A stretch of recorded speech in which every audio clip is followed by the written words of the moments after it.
മീനാക്ഷി ഏറ്റവും കൂടുതൽ ഫേസ് ചെയ്ത കാര്യമാണ് ബോഡി ഷെയ്മിങ്. ഇപ്പം വന്ന് വന്ന് എനിക്ക് തോന്നുന്ന ആൾക്കാർ ബോഡി ഷെയ്മിങ്ങും കഴിഞ്ഞ് അതിൻ്റെ ഒരു എക്സ്ട്രീം ലെവലിലേക്കുള്ള, നമുക്ക് ചില ആൾക്കാർക്ക് അത് അക്സെപ്റ്റ് ചെയ്യാൻ പോലും പറ്റാത്ത രീതിയിലുള്ള എന്താ ഹേറ്റ്രഡിലേക്കൊക്കെ മീനാക്ഷി അതൊക്കെ സ്റ്റിൽ ഫേസ് ചെയ്ത് നിൽക്കുന്നുണ്ട്. പക്ഷേ നേരത്തെ പറഞ്ഞല്ലോ, ആ ഒരു ക്ലോസ് സർക്കിളിലുള്ള ആൾക്കാർ, എനിക്കറിയില്ല ആൾ അത്രയും ക്ലോസ് ആണ്, പക്ഷെ മീനാക്ഷിയുടെ സ്കൂൾ മേറ്റ് മീനാക്ഷി ടെലിവിഷനിൽ അത്രയും ഷൈൻ ചെയ്ത് നിൽക്കുന്ന ടൈമിൽ മീനാക്ഷി എടുത്ത് ഒരു ബോഡി ഷേമിങ് സംതിങ് റിലേറ്റഡ് കാര്യം പറഞ്ഞിട്ടുണ്ടായിരുന്നു. ഫഹദ് ഫാസിലിന്റെ മോളായിട്ട് അഭിനയിക്കാൻ നീയോ എന്നുള്ള രീതിയിൽ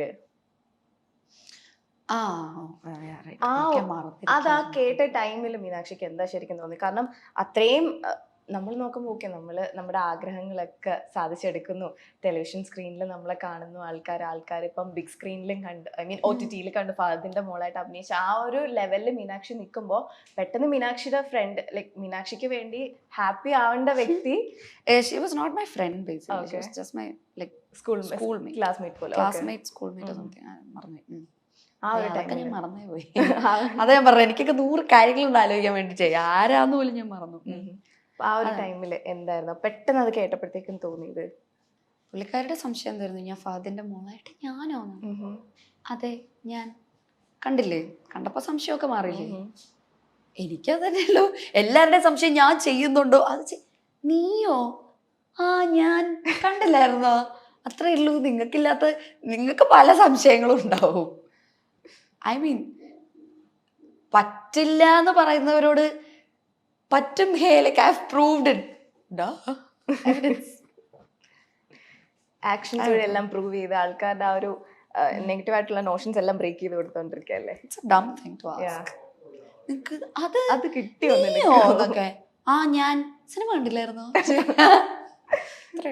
മീനാക്ഷി ഉണ്ടെങ്കിൽ ആൾക്കാർ ഡെയിൻ എവിടെ നിന്ന് ചോദിക്കും, ഡെയിനെ കണ്ടു കഴിഞ്ഞാൽ ആൾക്കാർ മീനാക്ഷി എവിടെ നിന്ന് ചോദിക്കും. ഇനി നിങ്ങൾ എല്ലാരും കൂടെ നിൽക്കുന്ന സമയത്താണെങ്കിൽ ആൾക്കാർക്ക് വേറെ ആരെയും കാണണ്ട, മീനാക്ഷി ഡെയിൻ മീനാക്ഷി DM MD, ഇതാണ് ഞാൻ എല്ലായിടത്തും ഞാൻ കമന്റ്സ് ഒക്കെ നോക്കുമ്പോൾ കാണുന്നത്. ഡെയിൻ എന്നൊരാളെ മീനാക്ഷിയുടെ കംഫർട്ട് ക്യാരക്ടറായിട്ട് കൊണ്ടുവരാൻ മീനാക്ഷി ഡെയിനിൽ കണ്ട ക്വാളിറ്റീസ് എന്തൊക്കെയായിരുന്നു? മേ ബി എനിക്ക് തോന്നുന്നു അവൻ ഭയങ്കര ഫണ്ണിയാണ്. നമുക്ക് ജോക്സ് ക്രാക്ക് ചെയ്ത ആളുകളിലേക്ക് എത്താനുള്ള ദൂരം വളരെ കുറവാണ്. ബിക്കോസ് നമ്മൾ തമാശ പറയുന്നവരുടെ അടുത്ത് നമ്മൾ കൂടുതൽ ടൈം സ്പെൻഡ് ചെയ്യും. പിന്നെ നമ്മൾ മനഃപൂർവ്വം സ്പെൻഡ് ചെയ്ത ടൈമും അല്ല. ബിക്കോസ് നമ്മൾ കൊറോണയുടെ സമയത്താണ് അവിടെ ഷൂട്ട് ചെയ്തിരുന്നത്. ആ സമയത്ത് നമുക്ക് വീട്ടിലൊന്നും പോകാൻ പറ്റില്ലായിരുന്നു. അപ്പൊ ഞങ്ങൾ രണ്ടുപേരും സ്ഥലത്ത് സ്റ്റക്കാണ്. ഞങ്ങൾ രണ്ടുപേരും ഡെയിലി രാവിലെ എണീക്കുക, ഞങ്ങൾ രണ്ടര മോൻ കാണുക, ഷൂട്ടുള്ള സമയത്ത് ഷൂട്ടിന് പോവുക, മിക്ക ദിവസവും ഷൂട്ടുണ്ടാവും, ഷൂട്ടിന് പോവുക, ഇല്ലാത്ത സമയത്ത് രാവിലെ എണീക്കുക. ഡോർ തുറക്കുമ്പം അവിടെ ഒരു ഹോം സ്റ്റേ ആണ്, അവിടെ അങ്കിളും ആന്റി ഉണ്ട്. അങ്കിളുടെ അടുത്ത് ചായ ചോദിക്കാൻ നോക്കുമ്പോഴത്തേക്കും ഇവന് രാവിലെ കാണുന്നത്. വേറെ ആരും ഇല്ല സംസാരിക്കാനൊന്നും. ഫോണിലൊക്കെ നമ്മൾ എത്ര നേരം ഇരിക്കും. ഞാനും അതെ അവനും അതെ, അധികം സമയം ഫോണിൽ അങ്ങനെ സ്പെൻഡ് ചെയ്യാൻ പറ്റില്ല. ഇപ്പോഴാണ് പിന്നെ റീൽസ് ഒക്കെ വന്ന് നോക്കാൻ തുടങ്ങി. അന്നലെ വേറെ ഒന്നും ഇല്ല, ചെയ്യാനില്ല. എന്തെങ്കിലും നെറ്റ്ഫ്ലിക്സിലോ പ്രൈമിലോ എന്തെങ്കിലുമൊക്കെ സിനിമകളൊക്കെ കാണാന്നല്ലാതെ വേറെ ഒരു പണിയും ഇല്ല. അപ്പോൾ പിന്നെ ആകെയുള്ളൊരു പരിപാടി എന്ന് പറഞ്ഞാൽ ഇതുപോലെ നമ്മൾ ഒരുമിച്ചിരിക്കുന്ന സമയമാണ്. വേറൊരു ഏറ്റവും വലിയ കാര്യം എന്ന് വെച്ചാൽ, നമ്മൾ ഒരുമിച്ച് താമസിക്കാൻ തുടങ്ങുമ്പോൾ, അത് ഇപ്പോൾ ഈ പറഞ്ഞ പോലെ ഒരു റൂമിൽ തന്നെ ആവണമെന്നില്ല, ഒരു സ്ഥലത്ത് നമ്മൾ താമസിക്കാൻ തുടങ്ങുമ്പോൾ നമ്മൾ കുറെ നമ്മുടെ റോ സൈഡ്സ് കണ്ടു തുടങ്ങും. നമ്മൾ എന്താണെന്നുള്ളത് ശരിക്കും കണ്ടു. ഡെയിലി രാവിലെ എണീക്കുന്നതും നമ്മുടെ ആ ഒരു ഗോട്ട് റെഡി ഫേസ് അല്ലാതെ ആ ഒരു ഐസ് ബ്രേക്ക് ഭയങ്കരമാണ്. അപ്പം അത് ഞങ്ങളുടെ ഇടയിൽ ഉണ്ടായിട്ടുണ്ട്. അപ്പം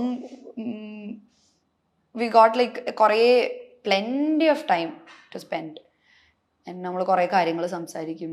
ഞങ്ങൾ രണ്ടുപേരും ആണെങ്കിൽ മറ്റേ കെട്ടുവിട്ട വട്ടം പോലെ ഞങ്ങള് എന്തെങ്കിലും ഒരു ടോപ്പിക് കിട്ടിയാൽ ഞങ്ങൾക്ക് രണ്ടുപേർക്കും കഥകളുണ്ട് പറയാൻ. ഞങ്ങൾക്ക് രണ്ടുപേർക്കും കുറെ കഥകളുണ്ട് പറയാൻ. എന്തെങ്കിലും ഒരു ടോപ്പിക് തുടങ്ങിയാടാ, എന്നിട്ട് തുടങ്ങിക്കഴിഞ്ഞാൽ അവനും ഉണ്ടൊരു കഥ, അതിനെ ലിങ്ക് ചെയ്ത് പോകുമ്പോ എനിക്കും ഉണ്ടൊരു കഥ.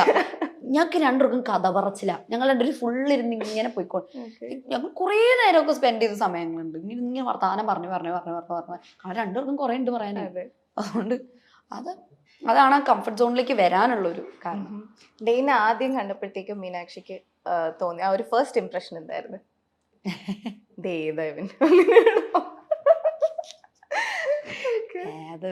ഞാൻ അവൻ്റെ അടുത്ത് പറഞ്ഞിട്ടുണ്ട്, എന്നെ കണ്ടപ്പോ എന്റെ ഫസ്റ്റ് ഇംപ്രഷൻ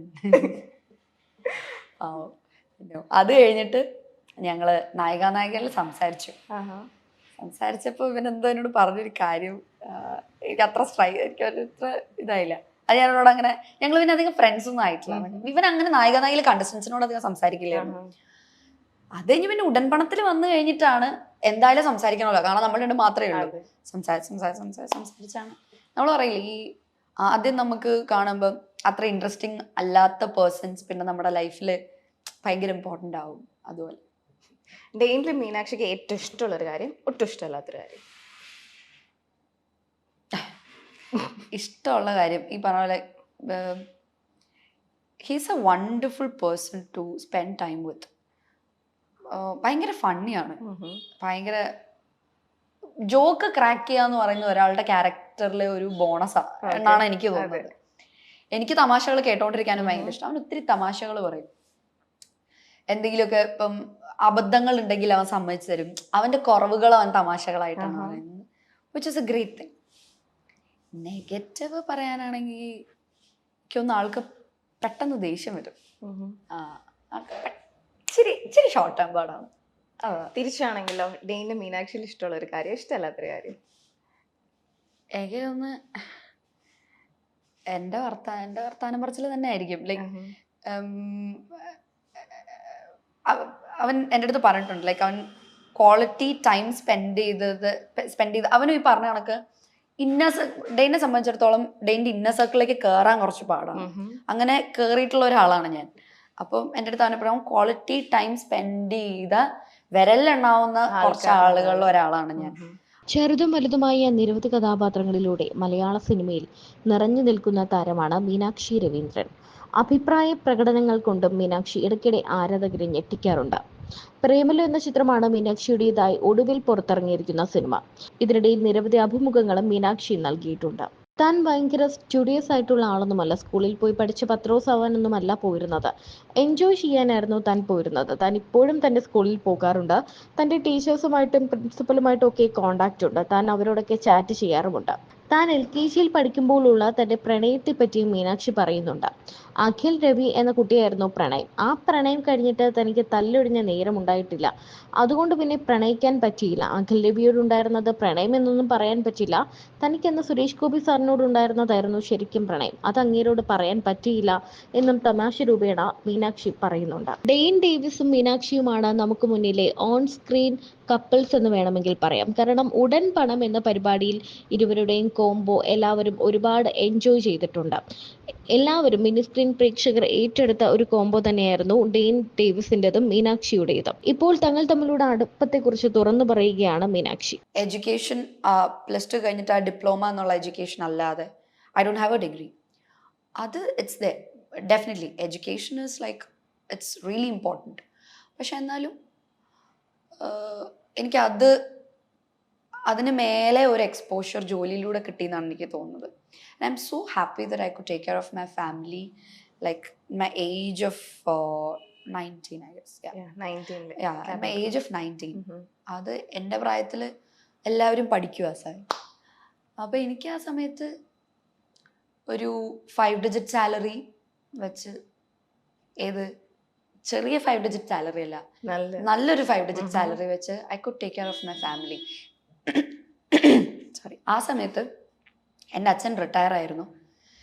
റിട്ടയറായി 1 മാസം കഴിഞ്ഞിട്ട് എനിക്ക് ജോലി കിട്ടി. അച്ഛൻ ജൂണിൽ റിട്ടയറായി, ജൂലൈയിൽ എനിക്ക് ജോലി കിട്ടി. അപ്പോൾ സാധാരണ അച്ഛന്മാർക്കൊരു ടെൻഷൻ ഉണ്ടാവുമല്ലോ, ജോലി കഴിഞ്ഞ് നമ്മളുടെ ഒരു ഏർണിംഗ് ഇതവിടെ കഴിഞ്ഞു, ഒരു ഏർണിംഗ് മെമ്പർ നിന്നു. അച്ഛൻ്റെ പെൻഷൻ ഉണ്ടെന്നല്ലാതെ ഒരു ഏർണിംഗ് മെമ്പർ അവിടെ ബ്രേക്ക് ഇട്ടു. ഇനി നമ്മൾ എന്ത് ചെയ്യുന്ന അച്ഛന്മാർക്ക് പൊതുവെ ഒരു ടെൻഷൻ. മീനാക്ഷി സ്റ്റെപ്പ് അപ്പ് ചെയ്തു. അപ്പം I could take that lead എന്നുള്ളത് എനിക്ക് ഭയങ്കര ഇപ്പോഴും പ്രൗഡ് ആയിട്ടുള്ള ഒരു കാര്യമാണ്.